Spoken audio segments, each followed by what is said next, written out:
तो दोस्तों आज जून की 30 तारीख है और आज मैं अपने गार्डन के एक बहुत खूबसूरत से पौधे को आपके साथ शेयर कर रहा हूँ। हालांकि मैंने पहले भी इसको आपके साथ शेयर किया है।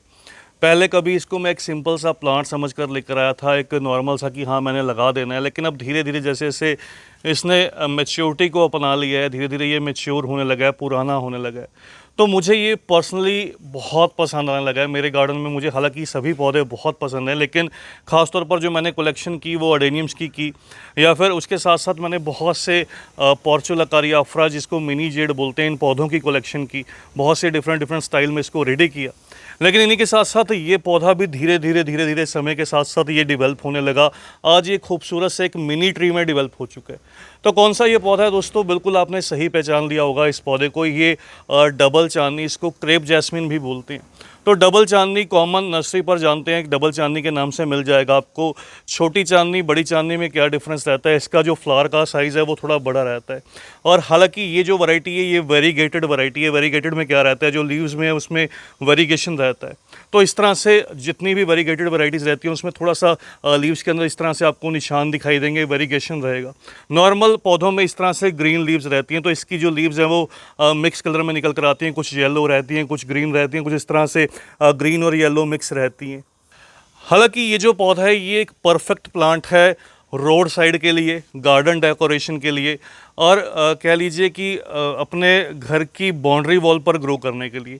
तो इस तरह से आप इसको बिल्कुल बहुत सी तरह से ग्रो कर सकते हैं। गार्डन डेकोरेशन में भी इसको लगाया जा सकता है, एक छोटे से पेड़ में भी कन्वर्ट किया जा सकता है, एक टॉपियरी में भी ये बहुत अच्छे से ट्रिमिंग करने के बाद सुंदर सा, कई बार आप नोटिस करते होंगे रोड साइड आपको दिखाई देती है, जहाँ पर अच्छे से जो माली लोग हैं वो काम करते हैं, तो इसको एक सुंदर सी कैनपी में डेवलप कर देते हैं। रहता तो एक पेड़ की तरह है, लेकिन ऊपर जो कैनपी है वो बन जाती है, एक बॉल सी बन जाती है।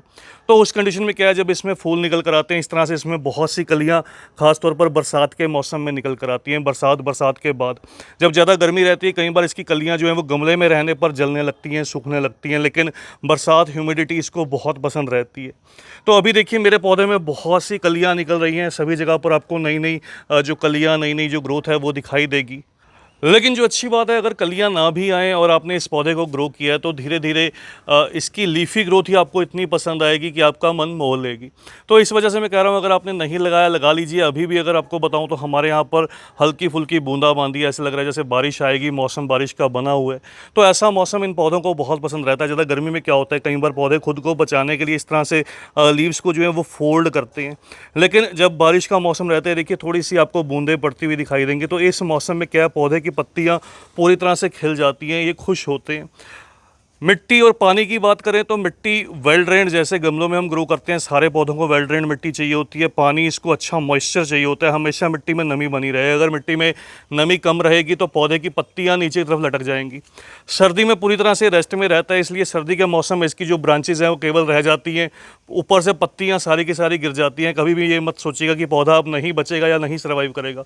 फिर से गर्मी के मौसम में, जहाँ छोटी चांदनी की अगर बात करूँ, जो जिसमें छोटे छोटे फ्लावर्स रहते हैं, वहाँ कई बार जो है वो डाई बैक कर जाती है, सर्दी के बाद गर्मी में ग्रोथ नहीं करती। वहाँ पर यह पौधा बहुत अच्छे से सर्दी के मौसम में रिस्पॉन्ड करता है। बस पानी उस मौसम में थोड़ा कम दीजिए, गर्मी के मौसम में नमी बनी रहे। तेज़ गर्मी में गमले में रहने पर पौधे को जो है वो ग्रीन नेट के नीचे भी प्लेस कीजिएगा।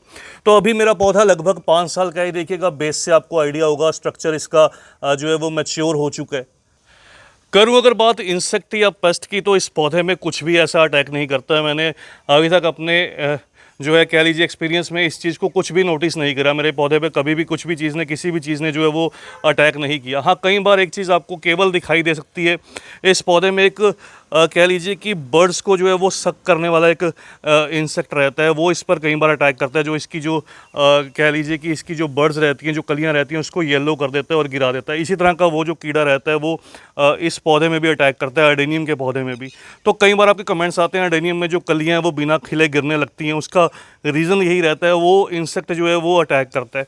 मुझे अभी उसका नाम नहीं याद आ रहा, अगर याद आया तो मैं स्क्रीन पर आपको जो है वो मेंशन कर दूंगा। तो दोस्तों शेयर करने का मेन मोटिव है इस पौधे की तरफ आपका ध्यान लेकर जाना। हम बहुत से ऐसे पौधे ग्रो करते हैं जो थोड़े सेंसिटिव रहते हैं, जिनका लाइफ कम रहती है, हमें बार बार पैसे खर्च के नर्सरी से लेकर आना पड़ता है। लेकिन ये एक कॉमन रोड साइड लगने वाला पौधा भी इतना सुंदर बन सकता है, इस पर हम नोटिस ही नहीं करते।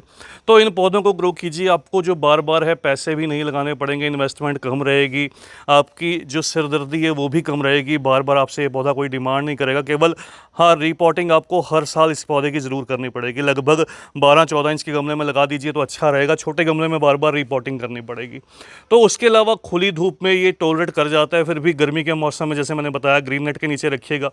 फर्टिलाइज़र नॉर्मली कंडीशन में बहुत ज़्यादा कोई रिक्वायरमेंट नहीं रहेगी, फिर भी अगर आपके पौधे धूप में रहते हैं और फूल नहीं आते, उस कंडीशन में कभी कभार इन पौधों को थोड़ी सी बोन मिल, हालांकि ये पौधे जो हैं वो एसिडिक सॉइल लविंग रहते हैं, ऐसे मिट्टी जिसमें एसिडिक जो है वो सॉइल रहे, जो पीएच है वो लगभग 6-6.5 के आसपास रहे, तो ऐसी मिट्टी इनको पसंद रहती है। ऐसी मिट्टी तैयार कीजिएगा जिसमें नाइट्रोजन हाई रहे, जो गोबर की सड़ी हुई खाद है उसका पानी, उसका जो लिक्विड बनाकर है वो हर 10 से 15 दिन में देने पर इसमें नाइट्रोजन जो है वो हाई रहेगी, पौधे की मिट्टी जो है वो एसिडिक रहेगी और पौधे अच्छे से ग्रो करेंगे, लीफी ग्रोथ भी करेंगे, फूल भी देंगे। नहीं देते तो कुछ कुछ केसेस में जैसे बताया कि बोन मिल डाल सकते हैं, मंथली एक बार एक बड़ा चम्मच या 2 महीने में एक बार एक बड़ा चम्मच। नहीं तो क्या है कि NPK 05234 मिल जाता है, उसका स्प्रे कर सकते हैं। NPK 19-19 रहे आपके पास, उसका स्प्रे भी कर सकते हैं। तो बस दोस्तों आज की इस वीडियो में इतना ही। जल्द ही मिलते हैं किसी और नए टॉपिक के साथ, किसी और नई वीडियो के साथ। तब तक के लिए bye, happy gardening, take care.